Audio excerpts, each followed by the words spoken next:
Halo, bolo-bolo otomotif. Selamat datang di Kuku Mobil. Di video panjang kali ini, Kuku mau ngerubah format. Kita pengen lebih santai dan nggak pengen jualan mobil, tapi mau welcome buat para sobat-sobat bolo-bolo semuanya. Sekarang format kita lebih santai dan hari ini Kuku juga mau opening untuk satu segmen yang lebih santai dan lebih banyak membahas otomotif. Bahasanya pun Koko akan campur-campur Jawa, Bolo gitu ya, sama bahasa Indonesia juga. Nah, hari ini Sabtu pagi nyantai dan nggak diburu-buru sama mobil-mobil yang lain yang biasanya tuh banyak banget karena jualan. Nah, kalau hari ini mau cerita mobil pribadi yang barusan Koko pilih sendiri, yaitu BMW F30. Gimana cerita tentang mobil ini, nanti jurinya ke depan gimana, dan kita juga akan bahas banyak soal otomotif, baik dari depan mobil maupun dari belakang kursi di dalam ruangan. Pokoknya ikutin terus di Koko Mobil.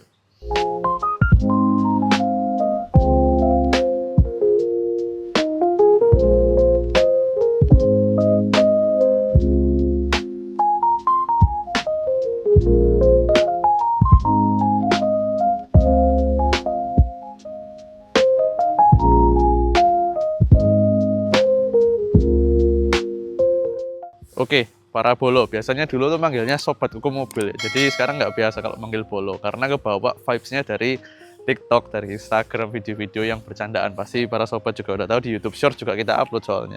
Nah, jadi bolo, belum sampai sebulan, Koko itu putusin buat pindah mobil pribadi ya, salah satu mobil pribadi ke BMW ini. Dan hari ini di segmen yang baru ini, Koko akan mulai membuka segmen ini dengan bercerita tentang BMW F30 yang ini gitu. Kenapa kok Koko pilih ini? Jadi gini, di rumah Koko itu ada beberapa mobil dan kita bukan tipe orang rumah yang tahu ya, ada beberapa rumah yang oh ini mobilmu, ini mobilku gitu. Enggak, di rumah kita itu ganti-gantian. Pokoknya setiap pagi melek mau berangkat kerja atau aktivitas apapun, mobil apa yang ada, prefer pakai apa ya udah dipakai aja. Jadi kalau misalnya mobil ini pun dibawa saudara, dibawa orang tua, atau dibawa siapapun lah itu yang bisa bawa mobil di rumah, ya Koko akan pakai mobil yang lain. Tapi ini jadi salah satu mobil yang Koko pilih untuk mengisi garasi di rumah, dan pasti dong ada mobil yang digantikan karena kan terlalu penuh gitu. Mungkin pertanyaan berikutnya, kok kenapa kok milih mobil ini, dan Koko akan bercerita beberapa hal yang membuat Koko akhirnya oh ini hal-hal yang satu paket nih, lengkap nih, cocok, mau tak pakai cocok gitu. Nah, mobil yang digantikan mobil ini adalah BMW 528i F10, sebuah BMW yang enak banget dipakai, itu enak banget.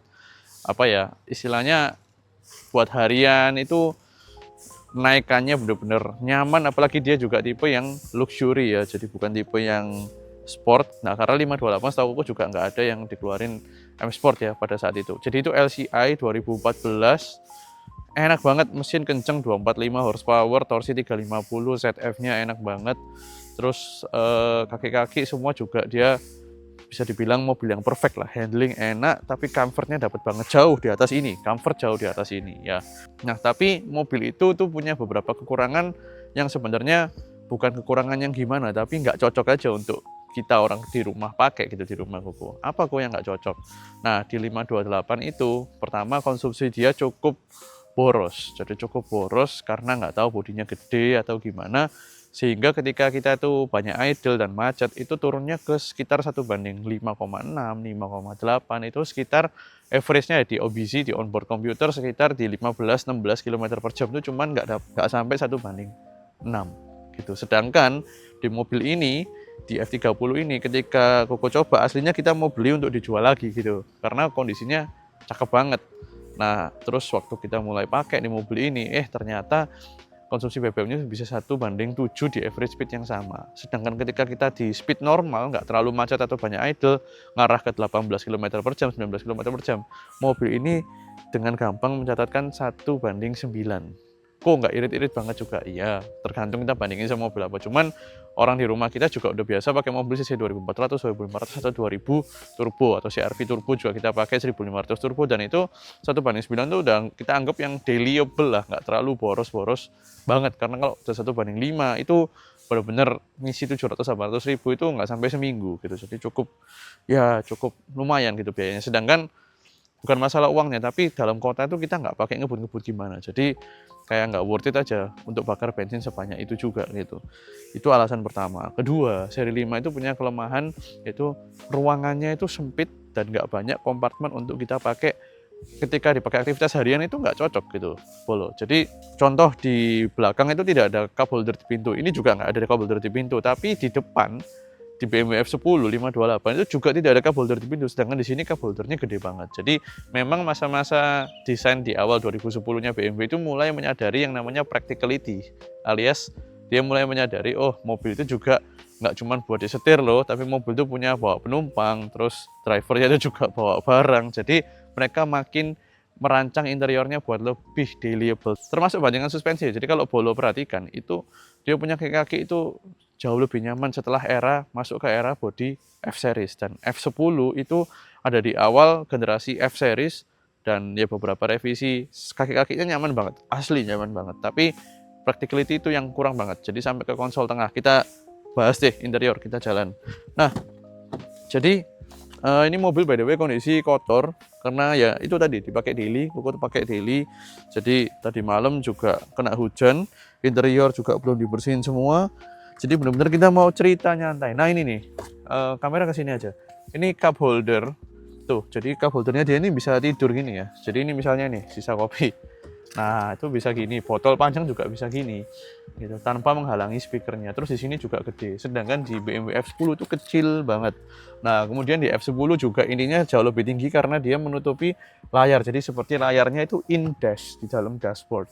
Sedangkan ini konsepnya top mounted, di atasnya dashboard, sehingga dashboard bisa lebih rendah, pandangan bisa lebih enak. Apalagi BMW itu dashboardnya cenderung pada kecil. Nah, kenapa Bolo? Karena mesinnya BMW itu cenderung agak dimundurin di atas atau bahkan di belakang axle depan supaya mengejar weight balance dan ujung-ujungnya handlingnya enak. Nah, itu harus geser ke belakang sehingga dashboard nggak bisa terlalu panjang. Karena kalau geser ke belakang, kap mesin kan harus nutupin sampai, ya nggak harus sih, tapi hampir-hampir lah engine block tuh habis gitu. Sehingga intinya secara formasi kebanyakan BMW dashboardnya itu tidak terlalu panjang, tapi agak pendek gini, secara tebelnya itu dalamnya agak pendek gitu. Nah, terus berikutnya urusan ukuran. F10 itu punya panjang hampir 5 meter, 4,9 meter lebih, sedangkan di sini ini cuma 4,6 meter.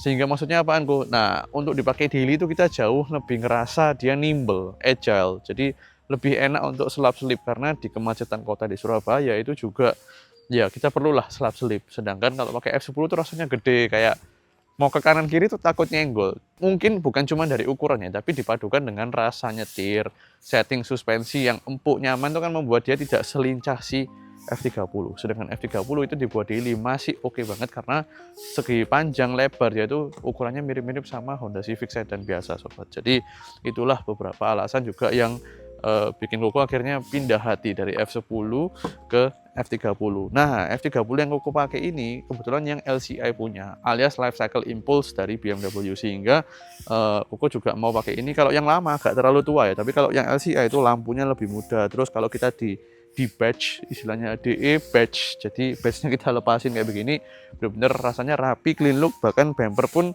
untuk hari ini aku masih belum ganti ke M Sport, mungkin ke depan, makanya ikutin terus videonya gitu. Subscribe aja, kita akan bahas banyak seputar otomotif tadi, dari depan mobil maupun dari balik kursi, alias ngobrol santai di dalam ruangan.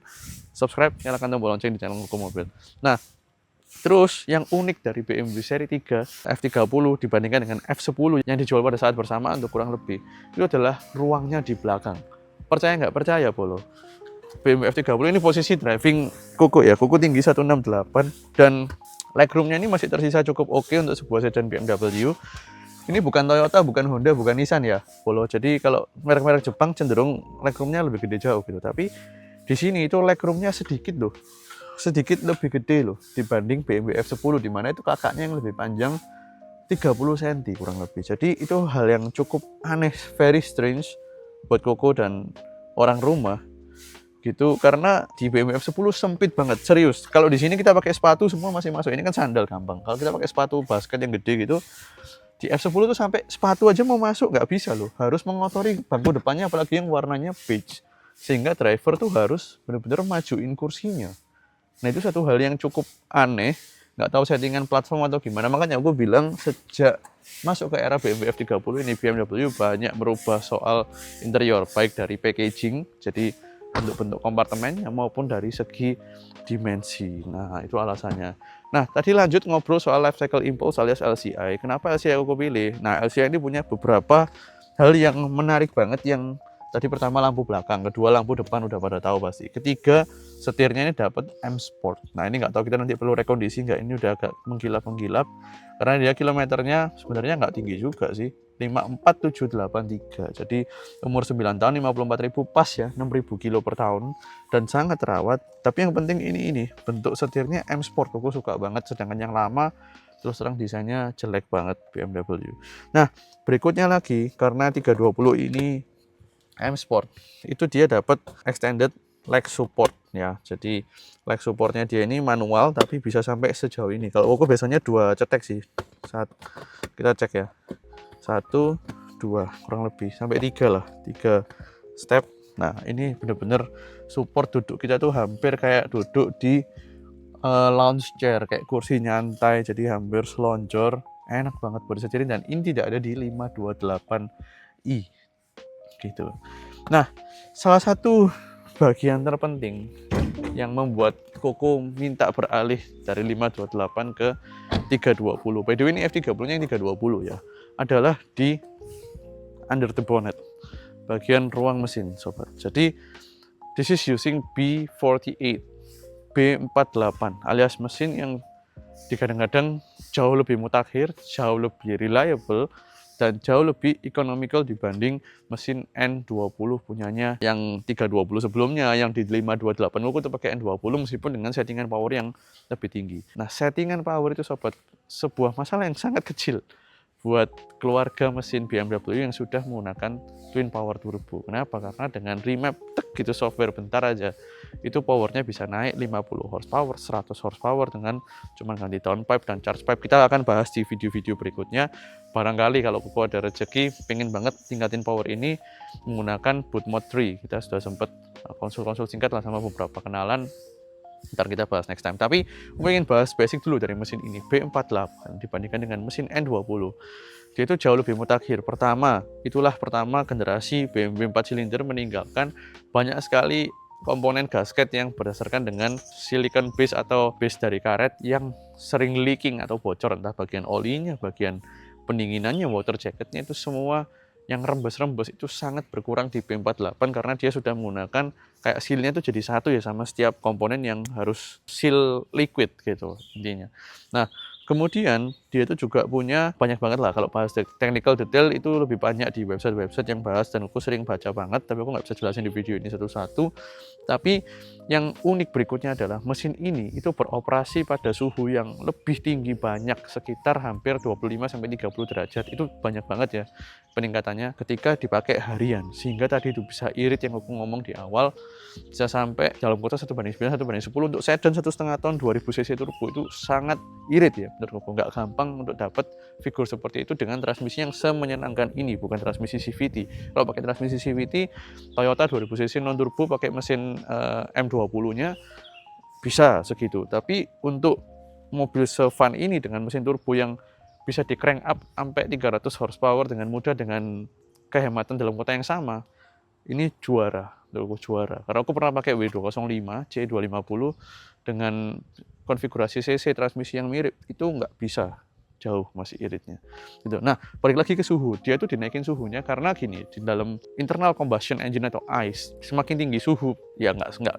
ada titiknya tertentu, tapi semakin tinggi suhu dan lebih tinggi daripada yang umumnya kita pakai di sekitar 90 derajat, 88, 91 di mobil-mobil Jepang, mobil-mobil Jerman bahkan juga, itu ditingkatkan 25-30 derajat itu akan membuat mesinnya lebih efisien lagi pembakarannya. Jadi setiap tetes bensin yang dibakar itu menghasilkan power yang lebih, intinya secara simpel seperti itu. Dan di mesin B48 itu dia beroperasi pada suhu ya aku baca di website sekitar di 110, antara 108, 111, 112. Bahkan kalau kita agak ngebut sedikit dia udah naikin deket banget ke 120, mungkin di 115-an. Dan itu menjadi satu hal yang aneh pertama kali Koko nyetir B48. Nah, waktu itu Koko pikir suhunya ini kok tinggi banget, apa ada trouble? Ternyata kuku baca emang begitu gitu. Jadi 120 ini bahkan titik di mana mobil-mobil Jepang itu sudah dikategorikan overheat gitu. Tapi di mobil ini nyantai aja jalan daily biasa. Nah, itu juga datang dengan kelemahan-kelemahan, yaitu dia punya oil filter housing itu pakai plastik. Jadi B48 ini nggak tahu kenapa beberapa engineer BMW mungkin mau ngeringanin berat atau gimana, banyak banget komponen termasuk cylinder head kalau nggak salah itu pakai bahan plastik. Nah, tahu sendiri plastik dengan panas, karena panas itu di hampir sekitar 110 lah ya, tiap hari loh dipakai 110, itu ya pasti kontradiktori ya sebenarnya. Nah, itu juga satu hal yang cukup disesalkan, sehingga banyak pabrikan OEM yang sampai bikin oil filter housing versi aluminium khusus untuk mesin B48. Jadi kita bisa retrofit atau kita bisa ganti, nanti kapan-kapan kita ganti kalau kilometer sudah agak tinggi waktunya ganti. Sekarang kita ganti yang metal base, yang bukan plastik base, supaya nggak gampang bocor atau retak dan segala macamnya. Tapi mesin ini sudah hampir menghilangkan isu timing chain problem, atau yang lebih sering perlu diganti di mesin N20, yang menyebabkan mesin N20 itu kadang-kadang kasar banget sampai bisa menyebabkan mobil itu mesin internalnya rusak kalau timing chainnya putus. Dan itu salah satu common problem di mesin N20 yang Koko takutkan terjadi di mobil sebelumnya. Dan ini dapat mobil yang B48, ya udah kita switch aja ke ini, jauh lebih irit, perawatan juga cenderung lebih mudah. Katanya sih rembes-rembes juga lebih jarang. Nanti kita lihat journey-nya pakai mobil ini gimana. Nah, cuman mobil ini yang Koko ngerasa agak kurang itu hanya di sektor comfort, karena Koko ini stylenya mungkin lebih ke arah ya, jadi lebih pengen yang agak comfort, empuk. Dan apalagi sebelumnya tadi pakai 528 luxury, sangat empuk. Di mobil ini keras. Nah, satu modifikasi yang udah Koko lakukan dan pengen Koko ceritain hari ini sebagai penutup di video ini adalah bagian kaki-kaki alias velgnya. Jadi velgnya itu asli Koko dapat ada ring 19, cuman offsetnya Koko nggak suka yang belakang agak terlalu keluar gitu, karena mobil ini kita beli dalam kondisi second hand ya, Polo. Nah, velg asli juga dapat, tapi kalau pakai velg asli kayak culun banget gitu. Jadi akhirnya Koko ambil tengah-tengah, velg asli 17 yang kita dapetin 19. Koko ambil tengah-tengah 18 karena masih pengen dapat comfort, pengen dapat tire profile yang cukup tebal tapi tetap kerasa sportinya. Dan kita nggak pakai lowering, nggak apa. Koko nggak suka mobil yang dipakai daily keras dan gampang gasruk gitu bawahnya, Polo. Jadi Koko pilih nggak mau pakai lowering kit, kita isi fendernya dengan tire profile yang maksimal aja. Ini tire profile maksimal, kalau ditebelin profilnya 5% lagi itu sudah pasti kena mangkok. Jadi kan di bawah sini ada mangkoknya pir atau shockbreaker itu. Ini bannya udah tipis banget mendekati. Jadi ini pakai profile 245-45 ring 18 dengan velg depan dia 8,5, ET-nya dia di 40 gitu. Jadi menurut Koko ini nyetel banget lah. Pas perfect banget menurut Koko. Pastinya dengan ada chambernya dikit BMW. Terus yang di belakang, nah ini sebenarnya masih bisa ditebelin, cuman kemarin dapatnya ban yang ini. Nah, ini lebar 9,5 velgnya, ET-nya juga 40 ring 18, bannya menggunakan 255-40. Sebenarnya kalau mau dimasukin ke 255-45 masih sangat cukup, karena clearance-nya Koko lihat kan yang belakang nggak pakai mangkok ya, pirnya, shockbreaker-nya, pirnya kepisah yang belakang. Cuman kalau lihat dari inner fendernya masih cukup banget sebenarnya ke 45, cuman nggak tahu gimana. Tapi yang pasti hal yang Koko suka banget dari settingan ini adalah ground clearance yang jadi lebih tinggi daripada ban dan velg original ring 17-nya. Serta BMW F30 ini di depan nih kalau kalian lihat kan, karena dia proporsi rear wheel drive, depannya tuh front overhangnya itu pasti pendek banget dan cukup tinggi loh. Bahkan kemarin di parkiran mobil itu parkir bareng Mobilio, itu moncong depannya dan approach angle-nya Koko lihat tuh bisa sama loh sama Mobilio. Jadi mobil ini nggak pendek untuk ukuran sedan Jerman, dan Koko tidak pernah gasruk sekalipun. Hampir 1 bulan lewat berbagai macam polisi tidur, speed trap nggak sih, speed bump, lubang di jalan, tidak ada gasruk sekalipun. Padahal Koko kalau nyetir, kalau lihat gitu-gitu nggak suka terlalu ngerem, makanya itu nggak suka pakai lowering kit gitu, Polo. Buat Koko sih hari ini settingan velg dan ban ini masih cukup nyaman di mata, nyaman juga dipakai. Cuman 44 ini kita masih pakai RFD, sehingga untuk profil ban setebal ini harusnya kalau kita pakai ganti ke Michelin Primacy 4 atau pakai Conti UC6 yang non RFD pasti jauh lebih nyaman. Karena secanggih-canggihnya RFD tetap dia perlu sidewall yang keras, didukung dengan baja-baja yang keras juga, supaya ketika nggak ada angin itu dia masih bisa jalan, karena mobil ini tidak punya ban cadangan atau ban serep atau spare tire gitu. Nah, nanti kalau kita ganti ke ban yang non RFD kapan-kapan, mungkin kita kasih spare tire yang space saver lah, yang penting bisa jalan kalau ada terjadi sesuatu sama salah satu ban. Oke, kurang lebih itu In the next video, maybe we will be driving together from inside and maybe have a little bit of review on how this car drives and how this car serve purpose for daily use in my family or in my house. Itu aja kali ini, dan kasih bocoran untuk video berikutnya sedikit. Jadi lagi ada error di mobil ini, dan ini adalah salah satu common problem di BMW F30. Nih, kesini yuk kamera. Sensor ABS kena, kemarin udah sempet dibacain pakai scanner tuh ya, ABS nyala, traction control mati semua, dan ada beberapa efek tidak cuman nyala sensornya, tapi ada beberapa fungsi yang terintegrasi yang harus off juga karena sensor itu lagi error. Dan di video berikutnya aku akan beberkan berapa biaya perawatannya, gimana cara kita menghemat ketika kita merawat BMW tetap dengan standar yang asli pabriknya gitu, dari segi sensornya, sensor ABS ya, jadi bukan masalah yang berat, cuman kalau kita ganti di resmi pakai sensor yang asli semuanya biayanya cukup lumayan gitu. Nah, ada tips menghemat yang masih jauh lebih dan tetap aman, tetap bagus di next video. So stay tune di serian kita yang kali ini, segmen kita yang kali ini, ngobrol-ngobrol soal otomotif bareng Koko Mobil.